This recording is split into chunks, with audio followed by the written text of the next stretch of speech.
آداب. آج ہم نے جس مہمان کو بلایا ہے ان کے بارے میں بہت سارے عمومی تاثرات ہیں. پہلا تاثر تو یہ ہے کہ ان صاحب سے یا تو آپ نفرت کر سکتے ہیں یا محبت کر سکتے ہیں، ان سے آپ لا تعلق نہیں رہ سکتے. جنہوں نے ان کے ساتھ وقت نہیں گزارا ان کا خیال ہے کہ یہ کوئی بہت بڑا معمہ ہے. جنہوں نے وقت گزارا ہے وہ بھی کنفیوز ہوتے ہیں کہ یہ شخص ریڈیکل ہے، روایت شکن ہے، یا اپنے آئینے میں روایت کو ری انٹرپریٹ کرتا ہے لیکن اصل میں چھپا ہوا روایتی ہے. یہ آدمی کسی ایک خول میں بند نہیں ہے، شاعر بھی ہے، ڈرامہ نگار بھی ہے، فلم، ٹی وی اور تھیٹر کا ڈائریکٹر بھی ہے، اردو، پنجابی اور انگریزی میں تخلیق کاری پہ بھی قدرت رکھتا ہے. تو اس لحاظ سے آپ کہہ سکتے ہیں کہ یہ پرت در پرت ایک شخصیت ہے جس کو میں یہ تو دعویٰ نہیں کرتا کہ آج ہم کھولنے کی کوشش کریں گے، اگر ذرا سا بھی کھولنے کی کوشش کی تو شاید سب کچھ ہی بگڑ جائے گا. سرما سہوائی صاحب، thank you so much, so kind. آپ تشریف لائیں. آپ نے تو مجھے ویسے پیاز کی طرح کر دیا کہ بھائی میں اس کو کھولنا چھپ کے تو روئیں گے آپ. نہیں، ہم لائے ہی اسی لیے کہ آپ ہماری آنکھوں میں آنسو لیں. وہی تو ہم اس سے پہلے جاتے ہیں. پہلے 68 میں غالباً آپ نے پی ٹی وی جوائن کیا. 68 سے پہلے کا جو سرما صہبائی ہے اس کے بارے میں مجھ جیسے لوگ بہت کم جانتے ہیں، وہ ذرا پریچے کروائیے. کچھ بھی نہیں، بس گورنمنٹ کالج میں پڑھتے تھے. اور گورنمنٹ کالج آپ کو پتہ ہے بہت بڑا ایک انسٹیٹیوشن ہے، اور پیچھے بڑی روایت ہے اور بڑی ٹریڈیشن ہے، اور اس میں شاعری بھی ہے، اور بیوروکریٹس بھی آپ کو پتہ ہے بہت سے ہیں، اور پھر وزیر اعظم بھی ایک بن گیا بندہ. تو اس کا بہت زبردست اثر تھا مجھ پہ، مطلب خاص طور پہ ڈاکٹر نذیر صاحب کا جو ہمارے پرنسپل تھے. ان سے جو میرا تعارف ہوا وہ بڑا انٹرسٹنگ ہے کہ ہم سمجھتے تھے گورنمنٹ کالج ایک کلونیل آئیوری ٹار ہے کہ بھائی انگریز اور یہ اور وہ اسٹائل اور جو سب کچھ. تو میں پہلے دن گیا جب تو کوئی سیمینار ہو رہا تھا تو میں نے بھی وہاں تقریر کر دی. فرسٹ ایئر میں تھا میں، تو مجھے اتفاق سے وہ پرائز مل گیا فرسٹ. تو وہ جو سینئر لوگ تھے، طارق علی وغیرہ اور یہ علی کاظم ہمارے سینئر، انہوں نے مجھے کہا کہ بھئی تم ہمیں چائے پلاؤ کہ تمہیں اوارڈ وہ جو پرائز ملا. میں چائے پی رہے تھے، تھوڑی دیر بعد وہ کھسکنے شروع ہو گئے. کوئی ادھر چلا گیا، کوئی ادھر چلا گیا، میں اکیلا بیٹھا ہوں. تو ایک بندہ آیا، اس نے نکر پہنی ہوئی، لمبے لمبے اس کے بال ہیں، اور ایک بنیان سی پہنی ہوئی، مگر او کاکا تو اتنے کی کر رہے ہیں؟ تیری اندر کلاس ہو رہی تو چائے پی جا رہے تھے. میں نے کہا یہ دیکھو انگریزوں کا کالج اتنا بڑا، یہ کون بدتمیز، کو مالی ہے، کوئی کون ہے. But he had such a hypnotic look. انہوں نے میرا ہاتھ پکڑا اور سیدھا وہ اندر کلاس میں لے گئے. علاؤدین کلیم صاحب پڑھا رہے تھے، اور بڑی بے تکلف، تھوڑا کا منڈا باہر چائے پی رہے تسی لیکچر دے جا رہے ہو. یہ تو بڑا بے تکلف ہے بھائی ان سے بھی. میں جا کے چپ کر کے بیٹھ گیا. میں نے ساتھ والے سے پوچھا یار یہ کون بندہ تھا؟ اس نے کہا یہ پرنسپل ہے گورنمنٹ کالج کا ہے. اب دوسرے دن میں بیٹھا ہوا کینٹین میں، تو میں نے بات کی کہ بھائی یہ ہوا میرے ساتھ. انہوں نے کہا بھائی وہ ڈاکٹر صاحب آتے ہیں راؤنڈ پہ تو تم کھسک جایا کرو. میں نے کہا ٹھیک ہے. اب ڈاکٹر صاحب آ رہے ہیں تو یہ سب کھسکے، میں بھی بھاگا. اب مجھے پتہ نہیں میں نے کہاں جانا ہے. دیکھا تو ڈاکٹر صاحب میرے پیچھے بھاگ رہے ہیں. وہ کہہ رہے کاکا رک جا رک جا. پھر وہ مجھے کہنے لگے آج میں تمہیں چائے پلاؤں گا. وہ مجھے اپنے وہاں لے گئے ریزیڈنس میں. اس میں کوئی صوفہ نہیں، کوئی کچھ نہیں، چند پیڑیاں پڑی ہوئی ہیں. اندر گئے ہیں، ایک ڈبہ ہوتا تھا پرانے زمانے میں بامبے سے وہ چائے ہوتا تھا. کہنے لگے براج ثانی نے مجھے چائے بھیجی ہے تو اے میں تیرے واسطے بنا رہے ہیں. میں فرسٹ ایئر کا لڑکا، وہ گورنمنٹ کالج کے پرنسپل، چائے بنا کے لائے. انہی پیڑھیوں پہ بیٹھ کے ہم نے چائے پی. اور پھر وہ لٹریچر پہ باتیں اور یہ کیا کرتے ہو، اور یہ پھر بڑی دوستی ہوگی ان سے. تو ان کا بڑا اثر تھا کہ وہ جو درویشی تھی، ان کا جو ابینڈن تھا، وہ بڑا مجھے اس نے متاثر کیا. پھر ڈاکٹر اجمل تھے، پھر ہمارے ایک اور پروفیسر تھے عزیز بٹ صاحب. تو شخصیت سازی وہیں ہوئی آپ کی؟ ہاں سمجھ لیجئے کہ ایک را مٹیریل جو آیا. ہاں جی ہاں جی ہاں, وہ استادوں سے آیا. اس کا اس کے بعد آپ اپنے آپ کو کیا سمجھتے تھے کہ آپ شاعر ہیں یا لکھاری ہیں, نثر نگار ہیں, کیا ہے؟ مجھے تو کچھ پتہ نہیں تھا. ہم ایکچولی یہ کی ہویا پھر کس طرح ہویا؟ بھائی وہ یہی تھا کہ شروع میں گئے تو وہ جس طرح کلاس میں ہوتا ہے وہ آپس میں شعر بازی یہ وہ فلاں, کچھ فحاشی کچھ یہ وہ, اور پھر ذرا سیریس ہو گیا معاملہ. وہ بی اے میں آ کے ہوا ایکچولی. وہ فرسٹ ایئر سیکنڈ ایئر میں تو ویسے ہی وہ, لیکن اس میں بھی بڑی مزے کی بات ہے کہ قیوم نظر صاحب ہمارے ہوتے تھے راوی کے نگران. تو میں نے انہیں اپنی ایک غزل دی تو وہ آگے سے ہنسنے لگ پڑے. وہ ہنستے تھے جیسے فٹ بال پھٹتا ہے نا. تو میں نے کہا یہ کیا ہوا؟ انہیں بڑا شوق تھا ذلیل کرنے کا نا اسٹوڈنٹ کو. کہنے لگے بھائی بات سنو, یہ راوی رسالہ ہے, اس میں ہم یہ کچرا وچرا نہیں چھاپتے. تم تو فرسٹ ایئر کے لڑکے ہو, تمہیں کیسے؟ میں نے کہا جی میری نظمیں وہ فنون میں چھپتی ہیں. کہنے لگے وہ رسالہ بھائی یہ راوی ہے, راوی میں نہیں چھپ سکتے. خوب مجھے انہوں نے یعنی لتاڑا, لیکن چھاپ دی قسم. اچھا تو اس طرح کا. اچھا 68 کی جو طلبہ تحریک تھی ہاں اس میں بہت میں شامل تھا بہت زیادہ. ہم تو جلوس میں گئے پورے, اور ہمارے طارق علی کو تو آپ جانتے ہی ہوں گے, تو وہ بھی اس میں بڑا ایکٹیو تھا. تو آپ کو ڈنڈے شنڈے پڑے؟ نہیں وہ اتنا نہیں تھا اس زمانے میں. ٹیئر گیس ویسی. تو پی ٹی وی کی راستہ کس نے دکھایا یا خود ہی دیکھا؟ ٹیئر گیس ہوئی تو وہ بھاگے لڑکے وڑکے, تو جو لڑکا وہ لڑکیوں کے وہ جاتا تھا روم میں وہ اس کو چوڑیاں پکڑا دیتی کہ بھائی تو ایسا کی کر رہا ہے. پی ٹی وی یہ ہوا کہ جب میں نے ماسٹرز کا امتحان دے دیا تو میں نوکری کی تلاش میں. تو میں نے دل میں سوچا کہ میں سب سے زیادہ پیسہ دے کے وہاں نوکری کروں. تو میں نے 2-3 جگہوں پہ اپلائی کیا. اس میں ٹیلی ویژن بھی تھا. اس زمانے میں وہ تھے بخاری صاحب, زید بخاری. تو انہوں نے میرا انٹرویو کیا. تو وہ جب میں اندر آیا تو بڑی بومنگ وائس تھی ان کی, اور وہ بڑا یہ نیم. اچھا. تو میں نے کہا جی Sarmad. Who was Sarmad? Sarmad was a poet, یہ وہ فلاں. کوئی شعر سناؤ اس کا. میں سرمد غم عشق بلہ وسران دہان دیا. ایم اے فارسی میں کیا ہے؟ میں کہا نہیں سر. کون سا شاعر پسند ہے؟ جی غالب. غالب کا کوئی شعر سنا. غالب جو بھی بہت مشکل سا شعر سنایا. اردو میں ایم اے کیا ہے؟ میں کہا نہیں. تو پھر کس میں کیا ہے؟ میں نے کہا سر انگریزی میں. What do you think of the poetry of the Eliot؟ انگریزی بولی ٹی ایس ایلیٹ کے بارے میں کہ بھائی ان کی پوچھ. اب وہ میرا تو سبجیکٹ, میں نے ان سے باتیں کرنی شروع کر دی. کوئی کافی گھنٹہ 2 گھنٹے انٹرویو چلتا رہا.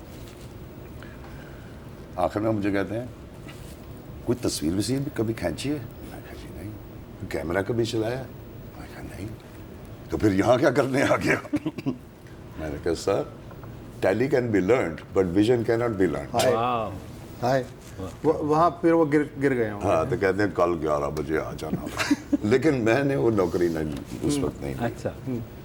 پھر کراچی میں میرا انٹرویو ہوا تھا. میں نے ایک چائے کی کمپنی میں مارکیٹنگ ایگزیکٹو کے طور پہ نوکری کی. اب وہ انگریزوں کی کمپنی تھی اور اس میں بس تیاری شیاری, اور اس میں ہماری ٹریننگ یہ تھی کہ بھائی پیسہ بہت تھا کہ بھئی آپ کسی ہوٹل میں جائیں وہاں جائیں تو اتنی ٹپ دیں کہ لوگ دیکھیں کہ کون بن رہا ہے. تو اب ہماری ٹریننگ کس طرح تھی, تو ہم ٹریول بھی کرتے تھے فرسٹ کلاس میں. وہ 21 سال کا لڑکا سوٹ پہنا ہوا, رے بین کی اینک لگائی ہوئی, بریف کیس پکڑا, جانو جرمن پھر رہا تھا. تو ایک دفعہ میں ٹریول کر رہا تھا تو میرے ساتھ کوئی سیکٹری تھا یا کوئی حکومت کا بندہ تو بیٹھا ہوا تھا. وہ جب ہم اترے تو کلی ہوتے تھے اس زمانے میں, تو ایک وہ جو میرا کلی تھا وہ لڑکا سا تھا, تو اس زمانے میں 4 آنے دیتے تھے وہ, مطلب تو اس نے اس کو 4 آنے دیے اپنے کلی کو. تو میں نے 10 روپے اس کو دیے تو وہ کہتا بیٹا کیا کر رہے ہو, بیٹا کیا کر رہے ہو. میں نے کہا جی کیا ہوا؟ بیٹا یہ